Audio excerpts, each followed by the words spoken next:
جج صاحب نے آج بالکل خود بھی بلا لیا 4 بجے طلب کر لیا ہے، تو کیا کہیں گے؟ آپ نے متعدد بار جو درخواست کی کہ ہمارا جو کیس ہے چیف جج صاحب نہ سنیں، کیا وجہ ہے؟ دیکھیں جی، سب سے اہم بات یہ ہے کہ بسم اللہ الرحمن الرحیم ابھی بھی ہم لوگ اس کا سائفر کیس کی جو ہیئرنگ ہوئی ہے اسلام آباد ہائی کورٹ میں، اس میں ہم لوگ ہو کے آ رہے ہیں اور یہ کل تک ملتوی ہوا ہے۔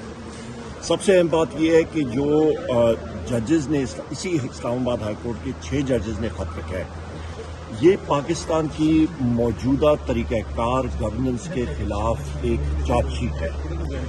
یہ جتنی انٹیلیجنس ایجنسیز ہیں یہ رپورٹ کرتی ہیں کیبنٹ ڈویژن کی نیچے پرائم منسٹر کو، اور لہٰذا اس کا مطلب ہے کہ پرائم منسٹر ڈائریکٹلی رسپانسبل ہے اس چیز کے لیے۔ یہ ججز کے خلاف جو ہو رہی ہے انٹروژن ہو رہی ہے، اور اس کا میرا خیال ہے جتنا جلدی جوڈیشری اپنا ڈومین اس کو مینٹین کرے، اس کو اسسٹین کرے کہ اس ڈومین کے اندر فری اینڈ فیئر جوڈیشری کے اندر کوئی مداخلت وہ برداشت نہیں کریں گے، یہ کسی بھی مہذب معاشرے کے لیے بہت زیادہ ضروری ہے۔